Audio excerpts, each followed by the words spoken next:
Sherazade est une vraie musulmane. Et je trouve que notre religion, l'islam, c'est le savoir en général. Et je trouve qu'il n'y a aucune contradiction d'être étudiante et musulmane. Monsieur Belmeki est directeur de l'Institut électronique de l'Université d'Oran, celui dans lequel étudie Sherazade. Si on a une montagne d'or, plus on se la partage et plus on devient pauvre. Quand il s'agit de savoir, plus on se le partage et plus on devient riche. Et à mon avis, on doit utiliser toutes les forces disponibles dont on a dans ce pays, c'est-à-dire aussi bien la femme que l'homme. Et à mon avis, la femme doit jouer son rôle en ce qui concerne le progrès scientifique et l'enseignement scientifique. Et pourtant, certains fondamentalistes, certains extrémistes s'élèvent encore contre l'instruction des femmes et leur droit au travail, comparant les femmes qui travaillent à des femmes de mauvaise vie. Monsieur Amar Talbi est le recteur de l'Université islamique de Constantine. وهذه آراء ليس لها أصل في الدين وإذا وجدت عند البعض فهي تقاليد قديمة ميتة ليس لها أي قيمة.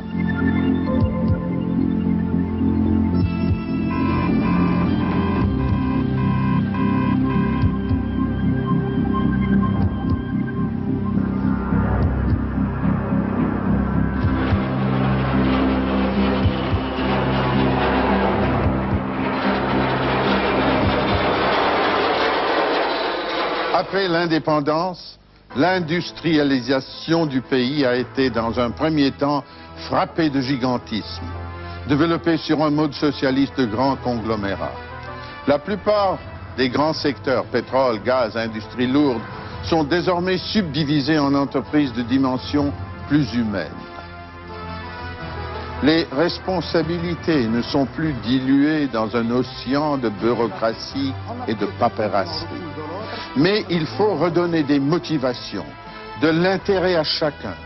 Un vent de réforme souffle aussi en Algérie.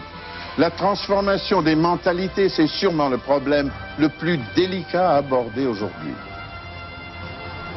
M. Clark Clifford, ancien secrétaire américain à la Défense, connaît bien l'Algérie.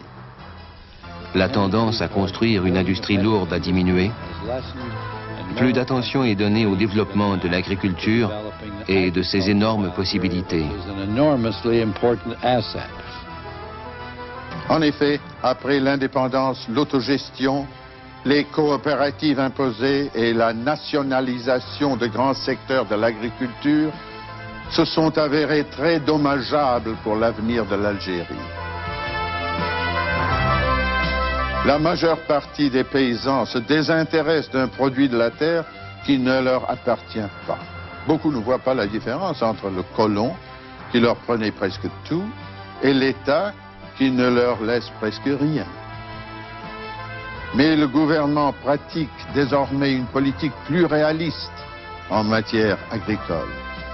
بعد الاستقلال طبعا كانت لنا انشغالات كثيرة ما اهتمينا بهذا الجانب لكن عندما بدينا في تصنيع ربما أحد الغلطات ارتكبناها في الماضي هو وضع المصانع نحو المدن الكبرى والمتوسطة وكانت في بعض الأحيان حتى يعني مركبات صناعية توضع في مناطق فلاحية. هذا ما أدى إلى مغادرة الأرض بالنسبة للفلاح لصالح طبعا الصناعة والمركبات الصناعية. وطبعا عندما انتبهنا بالخطر عند تقييم الوضع الاقتصادي للمسيرة الطويلة منذ الاستقلال إلى سنة 79 بدينا نأخذ بعض الإجراءات بدون شك راح تحسن الأمور والهدف التي نطمح إليه هو لابد نصل إلى الاكتفاء الذاتي. الاكتفاء الذاتي بالنسبة للإنتاج اللي هو ممكن نصل إليه بحكم أرض الجزائر اللي هي غنية عن التعريف كما أشرت في البداية كانت في الماضي تكفي سكانها وكانت تصدر لبلدان كثيرة من أوروبا. فاليوم بفضل هذه الإجراءات وهذه العناية ممكن جدا أننا نصل في سنوات قليلة للاكتفاء الذاتي بالنسبة للميدان الغذائي. Nous retournons à Guémar où nous avons rencontré Aoun Guedam, 49 ans. Il est le bénéficiaire des nouvelles dispositions de la politique agricole algérienne qui redistribue les terres aux paysans qui le désirent. À première vue, le pari semble ici impossible. La terre attribuée à Aoun n'est qu'un morceau de désert. Pourtant, avec de l'eau, Aoun va gagner son pari.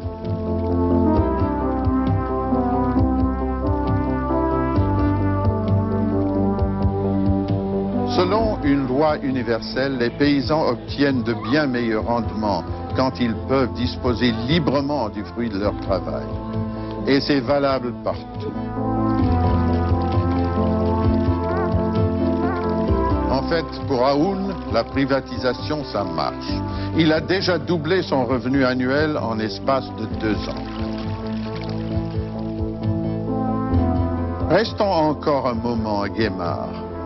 Pour comprendre pourquoi des hommes comme Aoun vont gagner leur pari, il faut regarder avec attention l'une des merveilles de l'agriculture mondiale. Voici le désert. Les palmes que vous voyez sont le fait de palmiers de 20 à 30 mètres de haut. Depuis des siècles, les paysans de la région ont creusé et entretenu de vastes entonnoirs. Ils y ont planté leurs dattiers pour rapprocher le plus possible les racines de la nappe d'eau. Chaque jour, véritable travail de Danaïde, remplissant éternellement leurs tonneaux percés, les paysans emplissent leurs paniers de sable apportés par le vent. C'est ce travail apparemment désespérant qui fait la richesse des oasis de cette partie de l'Algérie.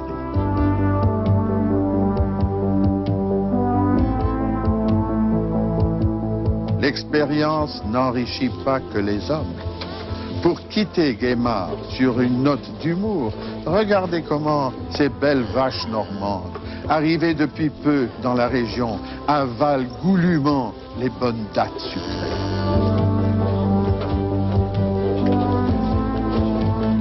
Mais regardez aussi comment les moutons, premiers occupants des lieux depuis des siècles, dégustent les mêmes dattes avec distinction, recrachant prudemment les noyaux.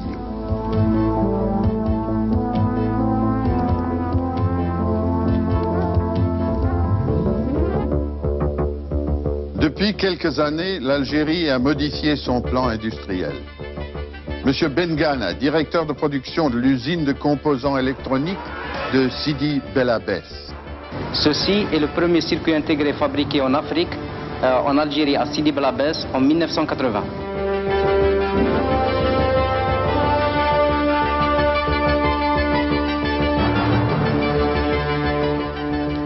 Aujourd'hui, l'Algérie se tourne résolument vers les industries modernes, vers la société d'information.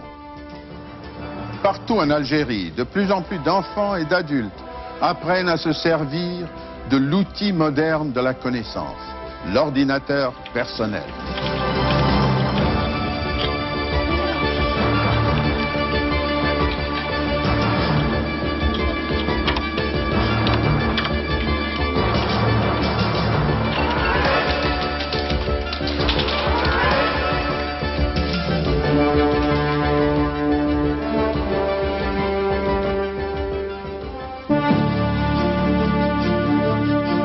Depuis des années déjà, l'Algérie est reconnue comme l'un des grands leaders du tiers-monde, affichant clairement son non-alignement.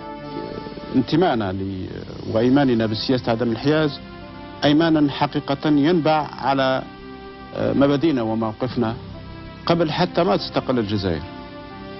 فنحن نريد نمارس عدم الانحياز بمعنى الكلمة. لا نريد ننتمي لأي كتلة من الكتل. وهذه المصداقية للجزائر بممارسة عدم الانحياز الحقيقي الميداني باعتراف كل الأصدقاء وكل البلدان لنتعامل معها بهذه السياسة خلت للجزائر أن تكون عندها مصداقية في سياستها الخارجية.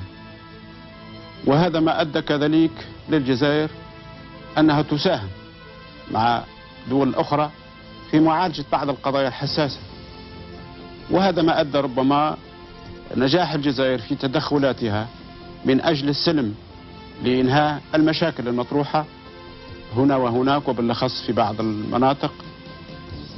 الجزائر ساهمت بقدر الإمكان، وربما وصلت إلى نتيجة بفضل هذا المبدأ المقدس للجزائر، الانتماء لعدم الانحياز وممارسة عدم الانحياز الحقيقي والميداني.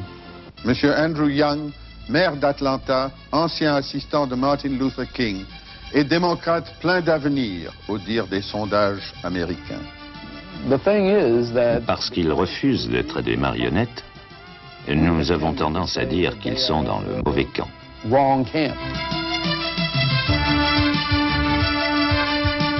Et pourtant, il existe toujours un certain nombre de points de désaccord entre les politiques algériennes et américaines. L'un des principaux est la reconnaissance de l'Organisation de libération de la Palestine, l'OLP.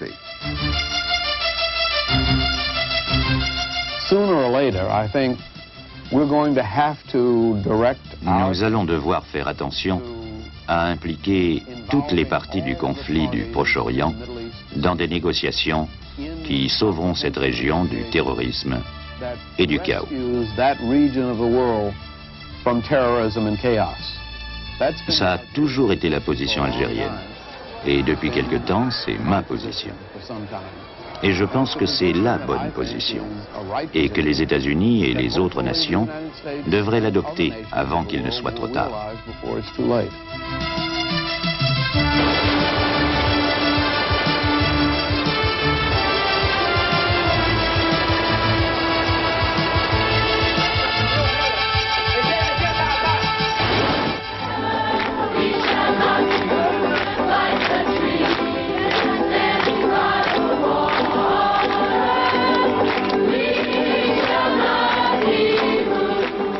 Si la position américaine face à l'apartheid en Afrique du Sud est en train d'évoluer, c'est grâce à des hommes comme Ted Kennedy.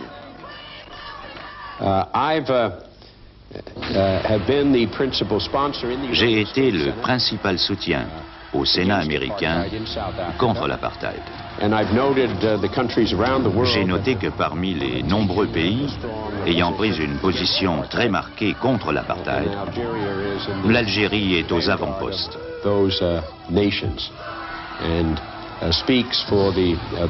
Elle intervient pour la défense des droits de l'homme en Afrique du Sud. J'appuie sa position très claire et sans équivoque pour la fin de l'apartheid en Afrique du Sud.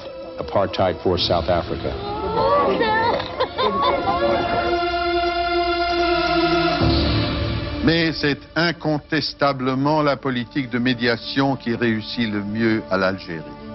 Elle joue un rôle important et souvent subtil dans les négociations difficiles au sujet des otages français ou américains détenus au Proche et au Moyen-Orient. Le résultat le plus spectaculaire restera longtemps la libération de 52 otages de l'ambassade américaine à Téhéran. الجزائر بحكم سياستها المستقلة بمعنى الكلمة في الداخل وفي الخارج، واتخاذ قرارها المستقل في كافة القضايا العادلة في الخارج، خلى طبعا تكون لها علاقة وصداقة مع كافة البلدان. عندما عرض على الجزائر أن تتدخل لمساعدة البلدين للخلاف المطروح بينهم بالنسبة للرهائن، وهذا بطلب من إيران وبموافقة وطلب الولايات المتحدة، كان الشرط الوحيد للجزائر هو عامل الثقة. فقلنا إذا كان ثقوا في الجزائر والتزام باتفاقيات الشيء اللي اتفق عليه يلتزم بكل الأطراف في تطبيقه، فنحن مستعدين نتحرك. فعندما حصلنا على هذا المبدأ الأساسي ألا هو ثقة البلدين في الجزائر، فكان هو سبب النجاح. Invested us with a responsibility En nous investissant de la responsabilité de recevoir les 52 citoyens américains désormais à Alger, la demande iranienne nous est apparue comme une marque de confiance. La mission semblait simple. En fait, il fallait que l'Algérie joue un peu le rôle de facteur. Ils ne faisaient pas que transmettre les messages. Ils les interprétaient. Ils nous aidaient à comprendre ce que voulaient les Iraniens et réciproquement. Pendant les 13 jours de négociations, j'ai, avec l'équipe américaine qui était en Algérie, travaillé avec eux 24 heures sur 24, sous la direction du président Benjedid. Quand finalement les 52 otages sont arrivés, tous sains et saufs, les Américains ont ressenti une immense gratitude pour le peuple algérien et le président Benjedid. Cette immense considération, les Américains la ressentent encore.